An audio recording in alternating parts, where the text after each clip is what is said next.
Oh, yes, this is Paul Bear. You remember him, don't you? This is Percy Pringle III. You're on In Your Head. All right, and we're back. Welcome to In Your Head Wrestling Radio. I am the Internet Icon, the pride of the Pilgrims, Jackie Jones, along with my right-hand man. 1-inch biceps, the Power Goat. Bah! How about that, Jack? You said I want to do it when we got a big-time guest on, and I'm doing it. It's very powerful. I'm actually scared. And returning to the show, and he might be wondering why right about now. It's legendary manager, commentator, promoter, historian, the fashion plate. He's the man we bumped Sean Oliver for. We have Jim Cornette on the line. Jackie, thank you very much for having me. And 1-inch biceps. I got to ask you, just if this is inappropriate, let me know right off the bat. You know, we've just gotten reacquainted. But 1-inch biceps, do you have problems buying clothes off the rack? It seems that would be an incredible handicap in trying to purchase pre-made garments. Yeah, every now and then, you know, have to go to the special tailor. Steroids? Just to fill you out to where you, because I understand you have nice thighs. Does he ever?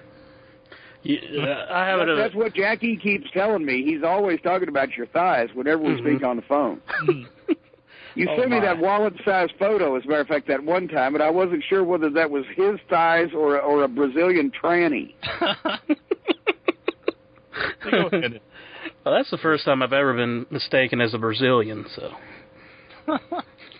But it won't be. Well, there you have it. See. Well, gentlemen, I'm at your mercy here on the program. Please don't let me lead the conversation. I was going to say, speaking of Brazilian trannies, but that's a terrible lead-in for the New England FanFest and Hall of Fame. You know, actually, I lived in Connecticut for a while, and there was an inordinate amount of ads for. Not only Brazilian, but all manner of international transsexuals in the Connecticut area. For some reason, you'd see them in a newspaper, those little handout sports papers. It was constant. That must be something of interest there because there's a burgeoning industry. Well, I live in that trade there. I live on the Cape Cod in Massachusetts, and near me is Provincetown, which is a very big gay and lesbian community. It's where John Waters lives. Well, I didn't say that there was a large gay and lesbian community in Connecticut. I said there was a big market for Brazilian and international trannies. That's two different things. Now, Provincetown's a very lovely place. I've been there myself with my wife a couple of times. We love Provincetown. It's very beautiful, peaceful. It is, yeah. But there's nothing peaceful about the Connecticut area, which is probably why there's a big market for Brazilian and international trannies. But nevertheless, but we digress again. Yeah, this fight should be taking place in Rhode Island on June 27th. Which has nothing to do with either one of these places. Exactly. Now that the folks are thoroughly confused, you're talking about the New England FanFest, not the convention of Brazilian and international trannies. No, that's next week. The New England FanFest is in Providence, Rhode Island, right there at the convention center there. Exactly. And for all your information, there's a link right on the website. You can go to newenglandfanfest.com. And do you have any fond memories of working in the Northeast? Actually, well, yes. I say it's all bad, just because of the inordinate amount of fast food drive-thrus where people can't speak English. And the traffic and congestion and confusion and noise, as the Grinch said on Christmas Eve. But, no, I have had some good memories up there. Providence, as a matter of fact, I guess it's now the Dunkin' Donut Center. They've had to rename everything, but Providence was a great stop on it for WWF events. We did a pay-per-view there once, as I recall, that I was involved in. Boston for all of its trials and tribulations. I've not only worked the original Boston Garden, the old Boston Garden, but also the new building, and so I don't get there very often because just like I've got 2 or 3 inches of snow all of a sudden here in Louisville tonight. I don't travel during the winter time. I don't go to cold places. I don't stray far from Louisville even in the summer, so I haven't been to New England in, I guess, 15 years. So that's why when I started talking to the promoters at the New England Fan Fest. It's going to be a cool deal. I haven't seen those fans in 15 years. I got a very nice financial guarantee to make that long, arduous trip from Louisville, Kentucky, but I'm going to come up and have a ball. I think it's going to be fun. What a lineup they've got. Oh, it's huge. Usually when I go to a show, they have a lineup. It's a veritable who's that of pro wrestling. This is really a who's who. Mm-hmm. It was something I personally like about the New England Hall of Fame is, they honor a lot of main event guys, but they also honor a lot of the underneath guys, like the Duke of Dorchester, Pete Doherty, and Mario Mancini, and guys I grew up watching. What are your thoughts on that? Well, I think it's great because that's why it's the New England Hall of Fame. Pete Doherty was a cult figure, for years and years in that part of the country, and some of the local guys who might not be elected to the California Wrestling Hall of Fame. Well, there ought to be there's Hall of Fames enough for everyone. I think anytime you get a fan fest together where people can go all day and meet the current stars and some of the legends, and then have a ceremony that night where some of the legends get honored and everybody gets a chance to see them again and hear them talk about it. It makes everybody feel good. I love those kind of functions. I like that. That's why I do these more than I do current wrestling these days, because these make me happier. Yeah. Just real quick on the Duke of Dorchester, because like I said, I grew up watching him. He used to be on, we would get the Boston Garden shows on New England Sports Network when I was in the 80s. And he did commentary very briefly on those. And he was he always had the best line. I always remember it since I was a little kid. They would show the replay of the heel cheating, and he would just go, "It's an optical illusion." And that always stuck with me. I was like, that's a great line. He was kind of also like a Yankee handsome Jimmy Valiant. When Valiant was over in Tennessee, his promos, it didn't make a lot of sense, but you loved to hear him say it. Yes. And I heard you're also going to be filming Corny in New England. I have not heard of this. Oh, well, apparently I'm letting you know you're also going to be filming Corny in New England. Ironclad contract. Wait a minute. Explain what this is. Maybe I know it under another working title, because that sounds like a giant documentary major motion picture. I was told that it was you were going to, while you were there for the weekend, or maybe longer than the weekend, I don't know, that you were going to film actually what they said, like I think a documentary or maybe just a little video of Corny in New England. Well, there's. I'm sure I'll film something. There's a big place, a lot of room in between a short video and a documentary. Uh-huh. Yeah, well, it could be a 5-minute YouTube video or. Yeah. But I do not know yet the extent of my involvement in major motion pictures or sitcoms in the New England area, but it will be my one and only this year. June 26 and 27, right? Yes. I don't have my calendar in front of me, but I've got this amazing memory. Yeah, that's the middle of the summer, so I'm not going to get snow and cold weather, but it shouldn't be too brutally hot because it's up there in a pleasant part of the country for the summer. So I think that's a good time for me to come to New England this year. Yeah. I want to ask, do you have any stories on Ox Baker? Because he's always a regular at the New England Fan Fest. He's one of our favorite guests. Oh, my God. Well, as a matter of fact, I wrote a column.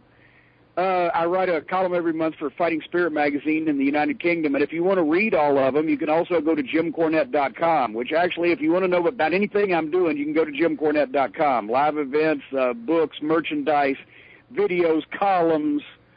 My God, it's insane. Yeah. But I wrote a column on Ox because he was one of my favorite wrestlers when I first started becoming a fan. He worked for quite some time for Dick the Bruiser in Indianapolis when I was like 14, 15, 16 years old.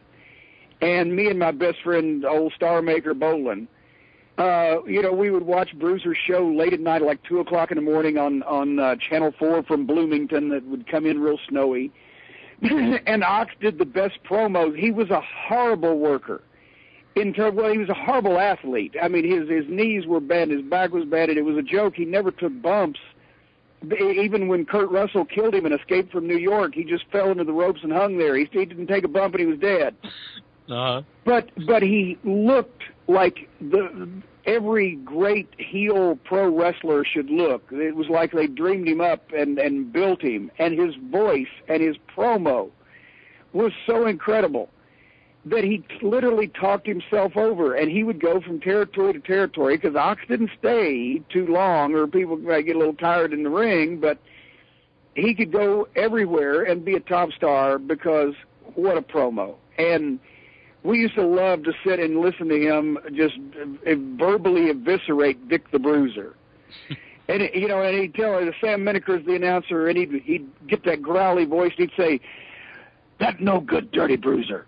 What he did to me the other night at the Expo Center, it made me so mad. Sam, I went home. I kicked my dog. I kicked the cat's milk over. The cat wasn't home, Sam. And I promised myself it would never happen again."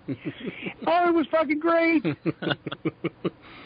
Yeah, he's... There you have an exclusive, by the way. Jim Cornette does Ox Baker.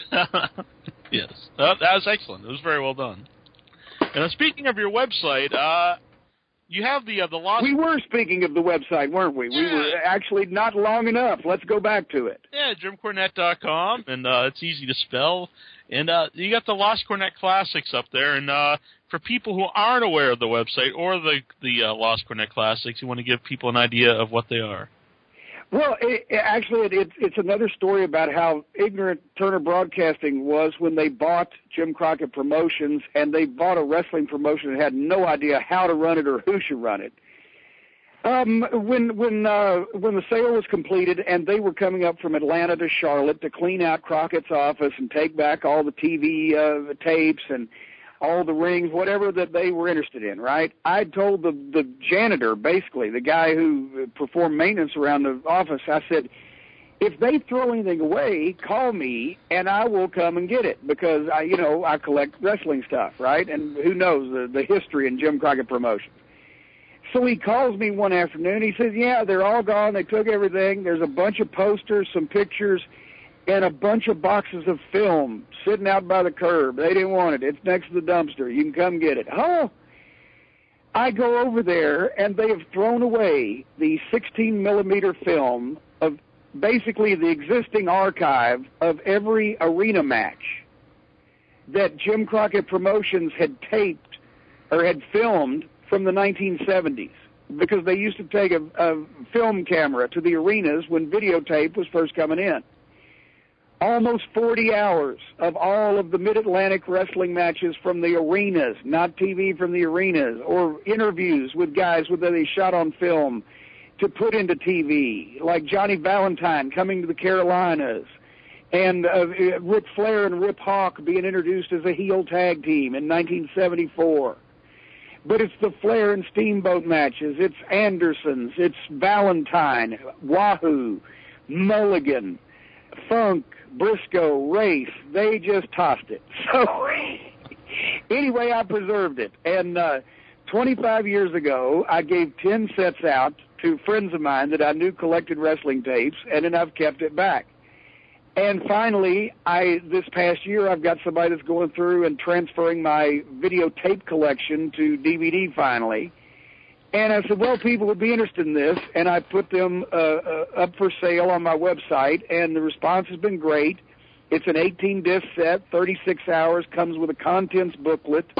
You can go to JimCornette.com, click on the banner on the front, and it actually takes you to the entire contents and this story that I just told you of how I got this stuff, and it's amazing. So we did a lot of business at Christmas time. For the true wrestling fan in the family, it's a wonderful Christmas gift. But now Valentine's Day is coming up, and birthdays, and the ever-popular gift-giving occasion of Arbor Day. Exactly. Mm-hmm. If everybody listening, I have a birthday coming up, so that would be an excellent gift for me. Well, you've made yourself heard now.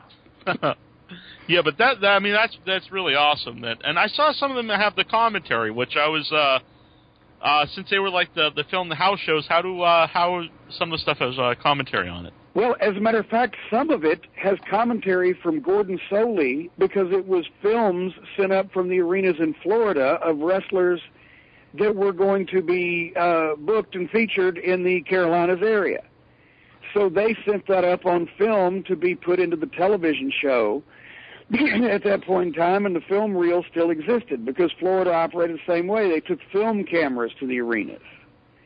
So that's why so much of this stuff was lost, because not only was videotape expensive, and a lot of times the promoters just kept recording over it until the tape was worn out, but 16-millimeter film is notorious for, if it's not stored in temperature conditions, film of any kind. That's why a lot of the silent movies have been lost, because the negatives or the films were not stored properly, and they just melt or stick together or fall apart or catch on fire, for that matter. Mm-hmm. Yep. So this stuff is becoming rarer and rarer as time goes on, but we're ferreting out all the people that had the foresight to save it. I actually talked to Jerry Jarrett one time about the old Memphis tapes, which I've got a huge collection of Memphis wrestling on tape, and he admitted, but with a smile on his face, he said, "I guess I wasn't as smart a promoter as I thought I was, because to save $150 a week or whatever, I taped over all my shows." But there was no home video in those days. There was no way to market the TV tapes that you had, because you did a new show every week of the year. So basically, us fans, when we finally got a hold of video equipment, we started saving it, because the promoters were just looking at it as a way to make money. Yeah. Now, as not only someone who's worked in wrestling, but as you clearly are a fan of wrestling, I was really happy with your new project with Kayfabe Commentaries back to the territories, because not that I don't enjoy hearing you rant on people, but it's nice to see actually something you really love and you're happy. The happy Jim, right? And I'm not going, I ain't a fucking guy, this fucking guy. But no, it is a fun project, and it's ongoing. As a matter of fact, they've sent me a rough cut, which I need to be watching, of the next release in the Back to Territory series, which the first one was Mid-South Wrestling with Hacksaw Jim Duggan. This one is going to be Mid-Atlantic Wrestling, Crockett Promotions, with J.J. Dillon, who was there in the early 70s as a wrestler, and then came back in the 80s to be Dusty's assistant, member of the office, etc., and a main event manager. So he's got two different perspectives on two different eras of the promotion. And I cooperate and work together with Kayfabe Commentaries, Sean Oliver and his guys on these, because a lot of my memorabilia we scan and we shoot, and it becomes B-roll when we're discussing some of these events in history. You actually see a picture of the guy, or see the programs, or see the documentation of what we're talking about from my wrestling memorabilia collection. So it's really, it's a cool kind of, it's a docu-shoot, for lack of a better term. Mm-hmm. And Jim Duggins, though, I think he's a really underrated guy for these kind of things, because I think he's really fun to listen to, and he has so many stories, and he seems like a genuinely good guy. Oh, yeah, he was perfect because he's hilarious. Hacksaw's, I've, known him obviously since I went to Mid-South. He was there before us. But he's hilarious. He's fun to talk to. He was there for a large part of his career, and, was the fun guy, the kind of the glue that held Mid-South together, especially after JYD left. And, so he hung out with everybody. He's got stories about everybody. It was really fun, especially the one about, well, I don't want to spoil it, but he had a massive car wreck involving 18-wheelers and et cetera, and DiBiase, and I think it was, oh my God, was it maybe Matt Bourne? I can't remember who was along with him, but they were running across a bridge screaming, thinking that Doc was blown up, or that Duggan was blown up, when he was running from the flaming wreck like Tom Cruise in one of those action movies. So, he's got some interesting stories. Yeah, they're great. We reviewed it on the show a few weeks ago. There's definitely, you guys should. And did you rate it easy to dance to? Did it get a thumbs up? Have a good beat? Yeah. Intra and I, we danced happily to. Dancing the night of the way to the pearly tones of Jim Cornette and Hacksaw Duggan. Exactly. Inchman, do you have a question from the Facebook or the message board? I've got one from the message board. LeBlue guy, he wants to know your thoughts on Global Force Wrestling. Well, I think that, first of all, Jeff did a great job in promoting the New Japan Wrestle Kingdom show from the Tokyo Dome and getting Jim Ross back on wrestling television in the United States, and I bet you that their numbers were going to be pretty tremendous for a project like that, you know, is a product that mainstream America is still not familiar with. But I think every time they see it, especially now with Access TV, they're gonna enjoy it. But anyway, Jeff's done a great job with that, and I heard he's talking to AAA. Everybody asked me to comment on Global Force Wrestling. Right now, Jeff has not done any television or announced a talent roster or whatever, done anything for me to comment on otherwise, and I think he's got a great idea in working with all the international wrestling promotions. And it may be Global Force Wrestling. Maybe that's what it's going to be. Maybe it's going to be some kind of super shows where either promotions from around the world do a combined show, or maybe promotions around the world do limited tours of the United States based on the television he's created for them. Who knows? But I think it's exciting. Mm-hmm. Have you watched Lucha Underground at all? No, I haven't, and I'll tell you why. Because it's another wrestling promotion with a network putting a lot of money into a wrestling company with a writer instead of a booker. So the shit in the ring may be good, but it doesn't interest me because I'm only interested in wrestling that has bookers instead of writers. Mm-hmm. And here you go again with another, you know, it's Turner Broadcasting if they all spoke Spanish. Yeah. If instead of you know, hot dogs from the varsity in the cafeteria, it was, you know, tacos and burritos. That's about the only difference in a wrestling company, in my opinion, or in a wrestling company being owned by a television broadcast company and employing a bunch of writers. Now, back to Wrestle Kingdom real quick. I just wanted to get your thoughts on the featured tag team on the show, the Young Bucks.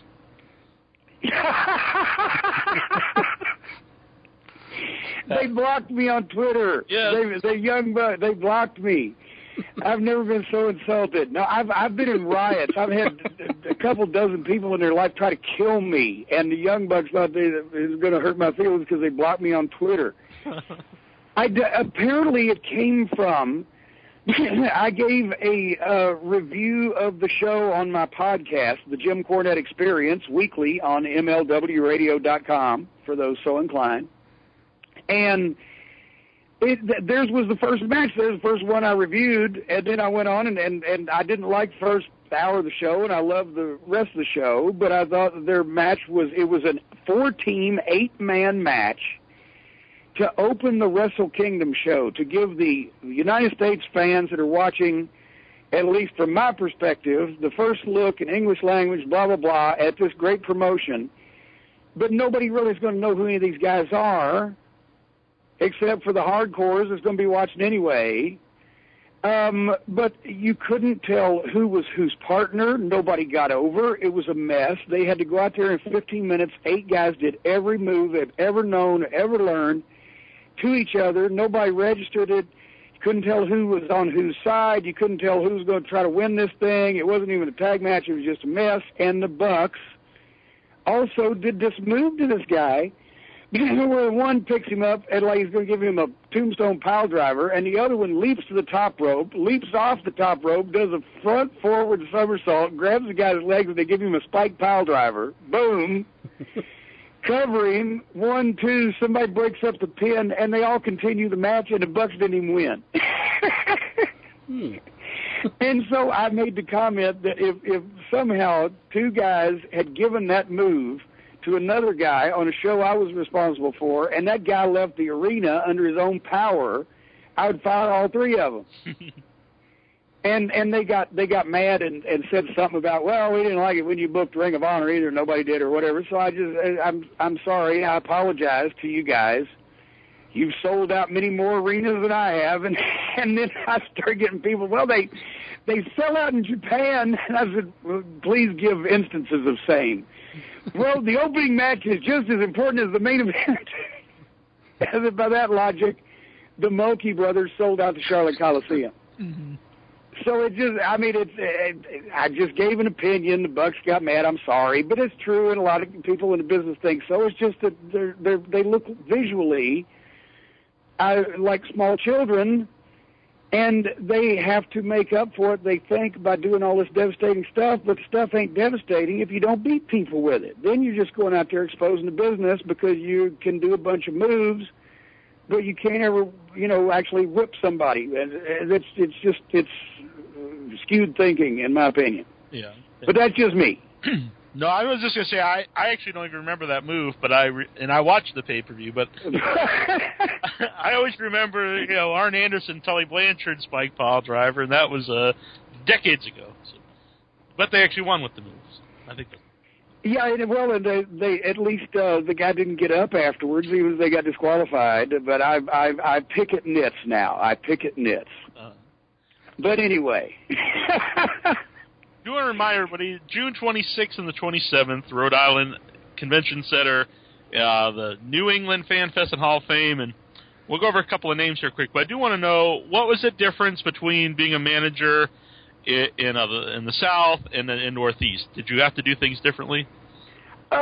Yes, somewhat, because to be quite honest, and I knew this going in, managers were never put in the place of importance in the WWF as they were down south in terms of the live event and the overall angle, program, whatever the case.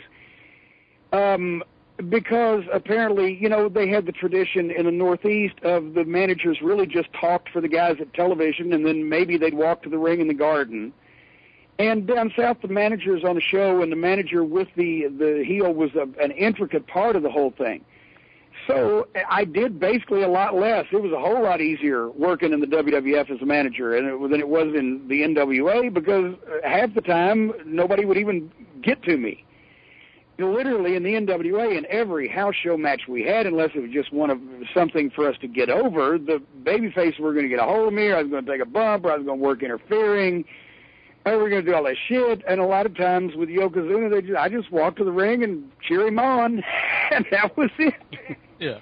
And I wasn't going to do shit that they didn't want me to do, and I wasn't being told to do, so I just hung out and watched the matches a lot. It was a whole lot easier. It wasn't as much fun, but it was a whole lot easier. Not even the difference in the territory, but is there a difference between managing someone like the size of Yokozuna, or a big guy like Big Bubba, as opposed to, like a tag team of, average size wrestlers? Oh, yeah, well, I mean, it's different just because it's one guy instead of two, first of all, obviously, but also, you go about it a whole different way. I like the Midnight Express because we could have fun, we could devise things, now I'm going to sound like the Young Bucks here, but we could devise tag team moves that we could do that looked like that we really had our shit together and that we were this intricate, well-oiled tag team, and that the shit actually hurt people when we delivered it to them and it didn't require cooperation on their part to take it. That was our challenge, and put these great matches together and go out and steal the show every night. We always went out wanting our match to be the best match on the show, even if Flair was on it. Okay, we'll at least give it a good go. We can whip everybody else. Maybe we'll get better than Flair. Whatever the fuck. With Big Bubba, he was a big guy, but he could move. If you go back and watch the old tapes, he could move when he was a young guy, and he was incredibly agile. And the matches, he was green, but the matches had a lot of action. With Yoko, it was more of a monster. It's not going to be that fast-paced, and he's not going to give people that much till he gets to The Undertaker. So it was a less frantic time to work, all in all. I did not get a lot of cardio working Yoko's matches, but I did working the Midnight Expresses. Uh-huh. And Bob Eaton will be at the New England Fan Fest, Midnight Express. Yes, as a matter of fact, do you have a list of the incredible array of names that are going to converge on Providence, Rhode Island, right down the road from Quahog? I'm a big family guy. I hope Peter Griffin will be there. Do you have a complete list? You can run down some of those names, which I'm gobsmacked at. Yeah, Magnum TA, Dangerous Danny Davis, Bob Eaton, Judy Martin, Nikolai Volkov. I know Mean Gene Okerlund's going to be there. See, you're all over the spectrum already. Yeah. Women, legends of the women's ring, the men's ring. Do we have any midgets? There is a midget. Short. Is there a midget? Will be there. Yes. Well, I'm going. That is just sold insurance. Scott Hall, The Rock and Roll Express. I know. All my boys are coming up to chase me. Mm-hmm. And this one's definitely before my days. Flying Fred Curry's going to be there. Are you shitting me? No. I swear to God, I did not know that. Bobby Fulton of the Fantastic, I bet he will crawl on his hands and knees to be there if he has to. Flying Fred Curry was, of course, the son of Wild Bull Curry, who was from Hartford, Connecticut originally, so there you go, there's a tie-in there. But Fred Curry was one of the heroes of the Sheik's Detroit and Ohio territory in the 60s and 70s. He was one of Bobby Fulton's idols. Bobby Fulton wished he could dress and act like Flying Fred Curry. Just tell Bobby that I said that. I was on the air and I said it. All right, we just had him on a few months ago. Mm-hmm. It's a hell of an interview. And now somebody has got to bring Bobby Fulton to the New England Fan Fest so that he can see Flying Fred Curry again. Yeah. Have you watched actually? Have you seen him wrestle lately? I think he Flying Fred Curry. I didn't even know he was still alive. Bobby Fulton.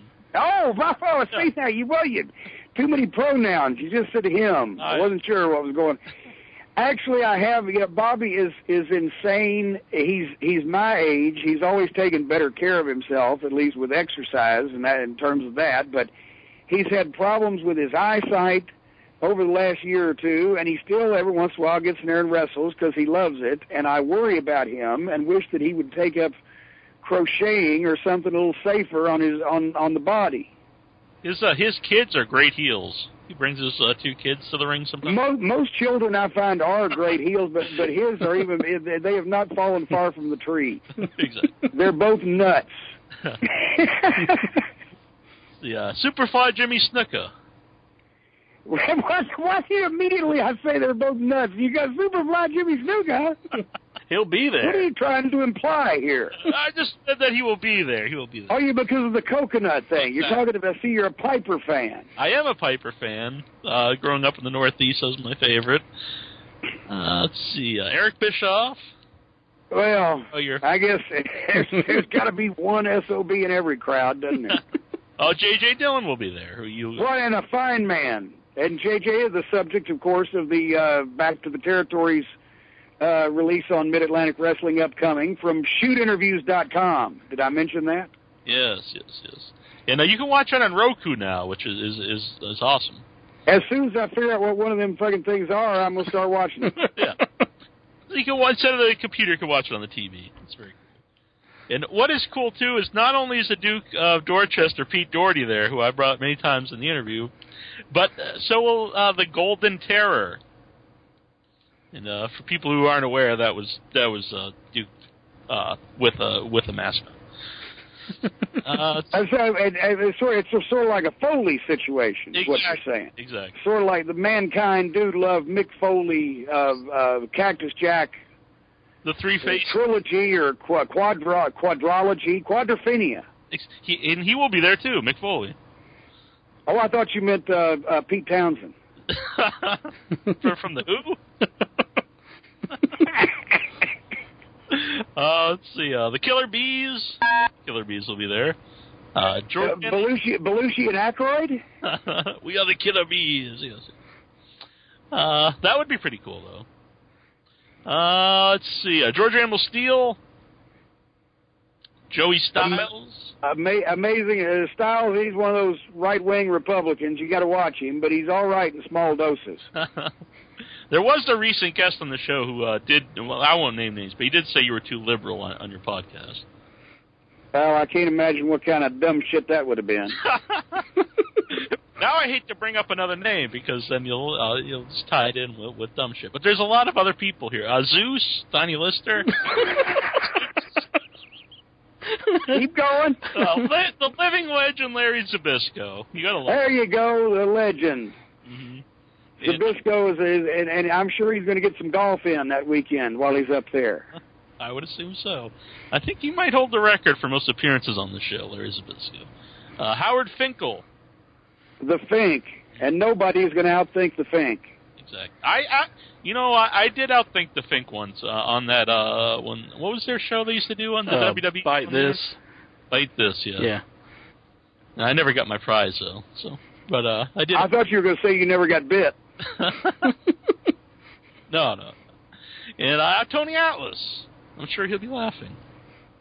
Basically, it's a who's who. It's literally a who's who of professional wrestling at the New England Fan Fest in Providence, and that's why I'm glad that I've chosen it for my only New England appearance of 2015.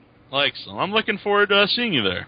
Actually, sometimes I didn't choose it. It didn't choose me. We chose each other. It was kismet.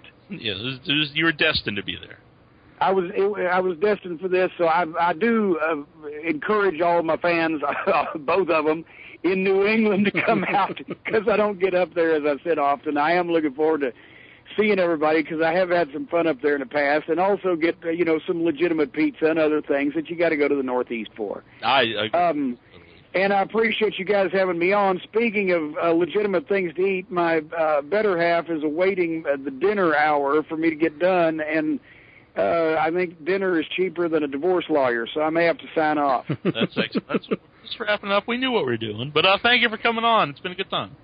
Thank you, guys, and Jaggy, I appreciate it. Once again, 1 inch. Yes, sir.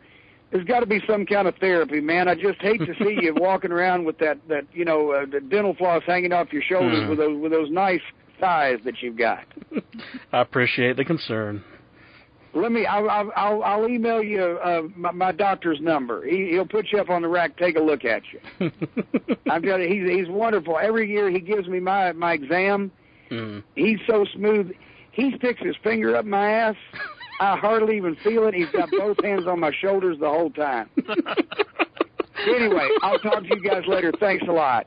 Excellent. Thank you. This is Loverboy Dennis of the Midnight Express. You need to get on the inyourheadonline.com. It's great. I just got through doing a little interview with them. These are great guys here. Jump on there and see what they're up to.